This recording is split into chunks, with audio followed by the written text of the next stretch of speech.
Good morning. मैं आज next topic ले रहा हूँ, वो है नॉन रिजिड रोटेटर।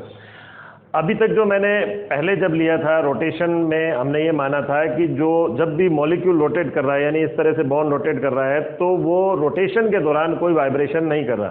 क्यों नहीं कर रहा? क्योंकि हमने बंद को क्या माना था? रिजिड माना था। हमने कहा उसमें किसी प्रकार का कोई कंपन नहीं है। लेकिन होता क्या है, जब कोई भी मॉलिक्यूल इस तरीके से रोटेट कर रहा है, जैसे हमने रोटेशन को दिखाया, ये डायरेक्शन उसकी हमने दिखाई है रोटेशन की, ये रही ये रोटेशन है, तो ये इस तरह से रोटेट कर रहा है। तो अब उसमें दो तरह के फोर्स लगे। एक तो ये जो रोटेशन कर रहा है, ये वाला जो हो ही गया। दूसरा उसमें एक हुआ सेंट्रीफ्यूगल फोर्स, यानी ये बाहर की तरफ, ये सेंट्रीफ्यूगल फोर्स जो कहाँ पर लग रहा है? बाहर की तरफ, बाहर की ओर उसको खींच रहा है।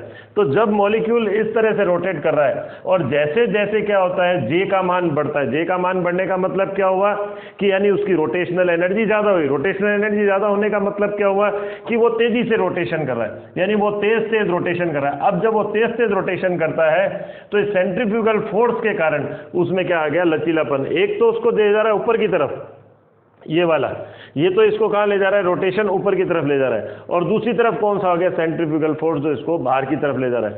तो इन फोर्सेस के कारण क्या हो गया? उसमें एक लचीलापन आ जाता है, बॉन्ड में इलास्टिसिटी आ जाती है। बॉन्ड में इलास्टिसिटी के फलस्वरूप अब वो जो मॉलिक्यूल है या जो बॉन्ड है वो वाइब्रेट करने लग जाता है। यानी इस इलास्टिसिटी के एक तरह से दो प्रभाव होते हैं। एक तो उसमें क्या आ गई? वाइब्रेशनल एनर्जी आ गई। और वाइब्रेशनल एनर्जी जिसको हम तरंग संख्या के रूप में दर्शा सकते हैं, वो है ओमेगा बार ऑसिलेशन बराबर 1/2 पाई सी रूट के अपॉन म्यू। यानी एक पहला प्रभाव तो ये पड़ा कि वो मॉलिक्यूल रोटेशन के साथ, घूर्णन के साथ, यानी वो कंपन भी करने लगा। और कंपन ऊर्जा जो हमने है वो तरंग संख्या के रूप में इस प्रकार से दिखाई है। और दूसरा प्रभाव इस रोटेशन का क्या हुआ? दूसरा प्रभाव ये हुआ कि जब वो रोटेशन कर रहा है, रोटेशन के साथ वो कंपन भी कर रहा है इस प्रकार से, यानी घूर्णन के साथ कंपन भी कर रहा है। ये अगर ये कंपन कर रहा है, इलास्टिसिटी आ गई इसमें, अब वो कंपन भी कर रहा है, तो ऐसे में बंद दूरी लगातार परिवर्तित होगी। तो बंद दूरी अगर लगातार परिवर्तित होगी तो हम तो ये फॉर्मूले में मानते हैं ना, I बराबर म्यू आर स्क्वायर, यानी R। अब R को हम कौन सा लेंगे? तो हम ऐसी स्थिति में R को एवरेज के रूप में लेंगे। अब इसके लिए, ऐसी स्थिति में, यानी अदृढ़ घूर्णक के लिए जो अलाउड रोटेशनल एनर्जी लेवल है, यानी घूर्णन ऊर्जा, कौन सा? अनुमत घूर्णन ऊर्जा, वो किस फॉर्मूले से दर्शाते हैं? B J into J plus one minus D J square J plus one का होल स्क्वायर सेंटीमीटर इनवर्स। अब की बार एक टर्म आ गया, ये तो था ही, ये कहाँ तक था? ये तो था दृढ़ घूर्णक तक। अब उसमें से कुछ कम हो रहा है, वो कौन सा हो रहा है? अदृढ़ घूर्णक का, यानी minus D J square J plus one का होल स्क्वायर सेंटीमीटर इनवर्स। ये जो डी है ये सेंट्रीफ्यूगल डिस्टोर्शन कांस्टेंट है। ये सेंट्रीफ्यूगल डिस्टोर्शन कांस्टेंट और बी के बीच में, यानी डी और बी के बीच में, बी तो है घूर्णन स्थिरांक, इसके बीच में ये रिलेशन हो रहा है। और हम देखते हैं कि ये जो मान है, यानी ये अगर b को मैं 10 के ऑर्डर का रखूं, और अगर मान लो ओमेगा बार ऑसिलेशन को मैं 10 की पावर 3 के ऑर्डर का रखूं, तो ऐसी में d जो आता है वो 10 की पावर -3 भी आता है, यानी b जो है वो d से इतना ज़्यादा है, यानी एक तरह से d का मान बहुत कम है। तो ऐसी स्थिति में ये जो सेकंड टर्म है वो ज़्यादा एप्लीकेबल नहीं हो पाता। वो तभी एप्लीकेबल होता है जबकि, क्योंकि d तो बहुत कम है, ये जो पद होगा ये तभी ज़्यादा प्रभावी होगा जबकि जे का मान जो हो वो 10 या 10 से अधिक हो। क्लियर हुई बात? ये यानी हम ये कह रहे हैं कि जब कोई भी मॉलिक्यूल रोटेट कर रहा है, बॉन्ड रोटेट कर रहा है, तो बाहर की तरफ एक सेंट्रीफ्यूगल फोर्स भी लग रहा है जो क्या कर रहा है? उस बॉन्ड में लचीलापन ला देता है। लेकिन ये स्थिति तभी होगी जबकि जो रोटेशन होंगे वो बहुत फास्ट होंगे, यहाँ हमने दिखाया भी है। और अब इसके फलस्वरूप इसमें कंपन ऊर्जा उत्पन्न हो जाती है, जिसको हमने सेंटीमीटर इनवर्स में इस प्रकार से दिखाया है। और साथ ही जो बंद दूरी है वो लगातार परिवर्तित होती है, इसलिए हमको R एवरेज लेना चाहिए। ये जो अनुमत घूर्णन ऊर्जा है उसको हम इस फॉर्मूले से दिखाते हैं, B J into J plus one minus D J square J plus one का होल स्क्वायर सेंटीमीटर इनवर्स। ये जो द्वितीय पद है ये ज़्यादा प्रभावी नहीं हो पाता। क्यों नहीं हो पाता?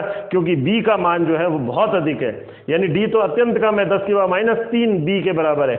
लेकिन ये प्रभावी तब होगा जबकि जे का मान क्या हो जाए 10 या उससे अधिक हो जाए। देख लीजिए आप, जे का मान यहाँ रखता हूँ मैं यहाँ पर, तो यहाँ सीधा 100 आ जाता है 10 अगर रखता हूँ तो, यहाँ 10 + 1 यानी 11 का स्क्वायर आ जाता है इस प्रकार से। तो जब इन मानों को जे के मान, यानी जे का कौन सा मान होता है, जे का है 0 1 2 3, जब इन मानों को इसमें रखते हैं तो हमें अब जो हमें प्राप्त होंगे वो अनुमत घूर्णन ऊर्जा स्तर प्राप्त होंगे।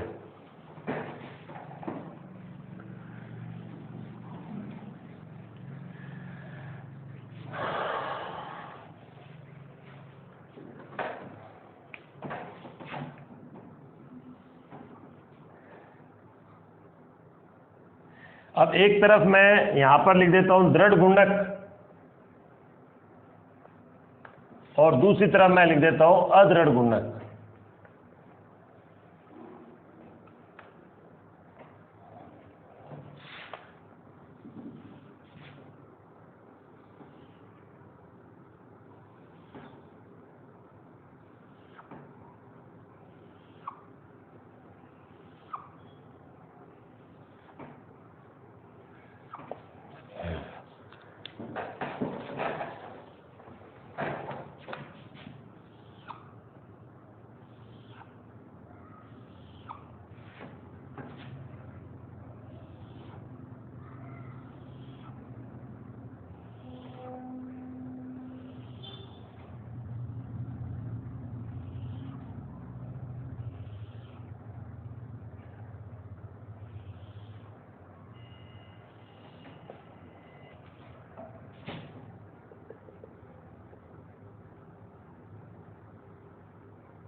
अब यहाँ ये लगभग हम देख रहे हैं जे बराबर हम यहाँ लिख देते हैं 0 1 2 3 4 5 6 7 इस प्रकार से। तो जैसे जैसे हम देख रहे हैं कि ऊपर बढ़ते जा रहे हैं, पहले तो ये लगभग वैल्यू बराबर आ रही है क्योंकि सेकंड पद तो ज़्यादा एप्लीकेबल है ही नहीं, ज़्यादा प्रभावी है ही नहीं, लेकिन जैसे जैसे मान बढ़ता जा रहा है, ऊपर की हम तरफ चलते जा रहे हैं, तो हम देख रहे हैं ये अंतर बढ़ता जा रहा है, ये अंतर बढ़ता जा रहा है। अदृढ़ घूर्णक की जो वैल्यू है उसके लिए जो ऊर्जा स्तर है उसका मान कम होगा। अब हमें पता है यहाँ से यहाँ जाने पर हमें पता है कि हमें कौन सा प्राप्त होगा, घूर्णन स्पेक्ट्रा प्राप्त होगा।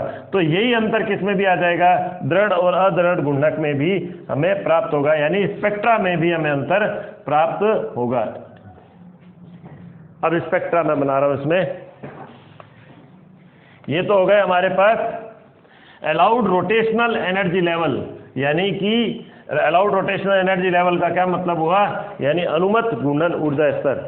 अब मैं यहां पर दोनों के स्पेक्ट्रा बना रहा हूं, तो ये दृढ़ घूर्णक का और यहां हमने लिख दिया अदृढ़ घूर्णक।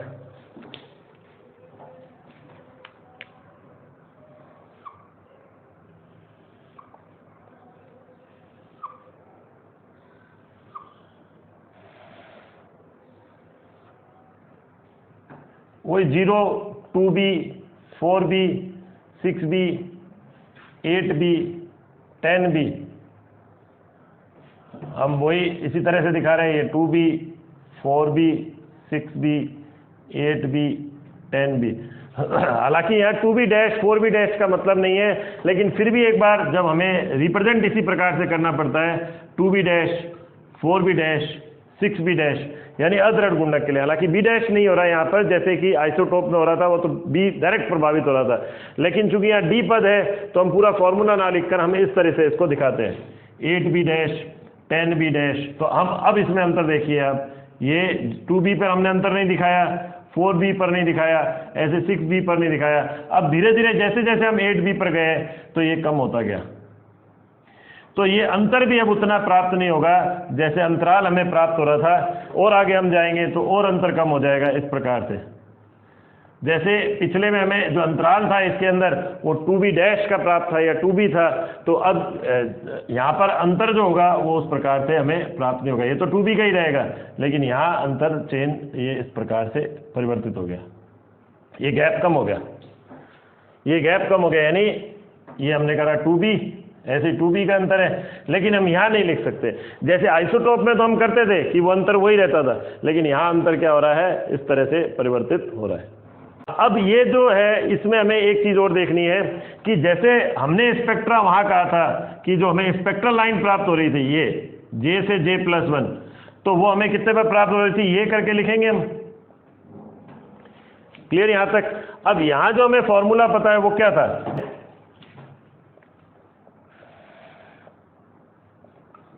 अभी हमने लिखा था ये dJ² J+1 का होल स्क्वायर, तो अभी हमने ये वैल्यू रखी थी।